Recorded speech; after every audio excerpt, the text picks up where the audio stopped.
एक मनुष्य के रूप में आपके पास अपने हालातों को गढ़ने की क्षमता है। जब आप उसे जागरूकता में करते हैं तो आप जीवन को जैसा चाहें वैसा बना सकते हैं। मैं यहाँ आपको दिलासा देने के लिए नहीं हूँ, मैं यहाँ आपको जगाने के लिए हूँ। एक योजना या एक ख्वाब के रूप में आपकी कल्पना उपयोगी होती है, पर आप सिर्फ उसी चीज का अनुभव कर सकते हैं जो अभी यहाँ है। अगर कोई प्राण प्रतिष्ठित स्थान में रहता है तो मानव प्रणाली के मूल निर्माण खंडों को बहुत तेजी से रूपांतरित किया जा सकता है।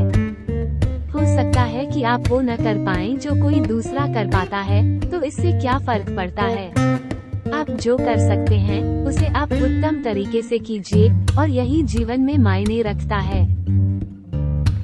अगर आप भाईचारा चाहते हैं तो ये धरती के हर जीव के साथ होना चाहिए। अगर यह कुछ खास लोगों तक ही सीमित है तो यह अत्याचार की शुरुआत है। मकर संक्रांति वसंत ऋतु की ओर धरती माता का पहला कदम है। मेरी कामना है कि आप भी अपने अंदर फलने फूलने की ऋतु में कदम रखें। आज का दिन अपने घर, अपने मन और अपनी भावनाओं को उन सभी चीजों से मुक्त करने के लिए है जो आपके लिए उपयोगी नहीं है, जो आपके जीवन के अनुभव को बाधित करती हैं। यह एक नई शुरुआत करने का दिन है। ऊर्जा सिर्फ तभी उपयोगी है जब आप उसे मनचाहे ढंग से दिशा दे सकें। तभी एक इंसान स्वाभाविक रूप से एक आध्यात्मिक संभावना में रूपांतरित हो जाता है। यौवन वो जीवन है जो निर्माण की प्रक्रिया में है। युवा होने का मतलब है कि आप अपने अंदर झांकने, उत्तर ढूंढने और अपने जीवन को वैसा बनाने को इच्छुक हैं जैसा आप बनाना चाहते हैं। अगर आपने अपने भौतिक शरीर पर महारत हासिल कर ली तो 15 से 20% भाग्य आपके हाथ में होगा। अगर आपने अपने मानसिक प्रक्रिया को अपने हाथ में ले लिया है तो 50 से 60% भाग्य आपके हाथ में होगा। और अगर आपने जीवन की बुनियादी ऊर्जा को अपने हाथ में ले ले तो 100% भाग्य आपके हाथ में होगा।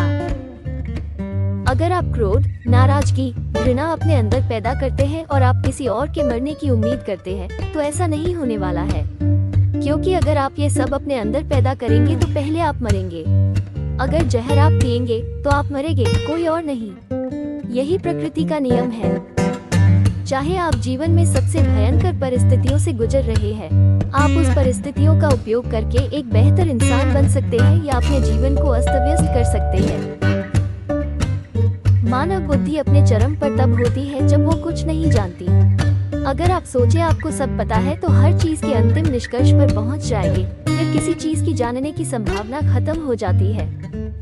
आप जो कुछ भी देखते हैं, सुनते हैं, महसूस करते हैं, सब आपके भीतर हो रहा है। चाहे वो दुख और सुख हो, चाहे खुशी और गम हो या आनंद और परमात्मानंद हो, सारी चीजें आपके भीतर ही हो रही है। बाहरी परिस्थितियां हमारे अनुसार न हो तो कोई बात नहीं, लेकिन आपके भीतर जो होता है वो तो आपकी मर्जी से होना चाहिए।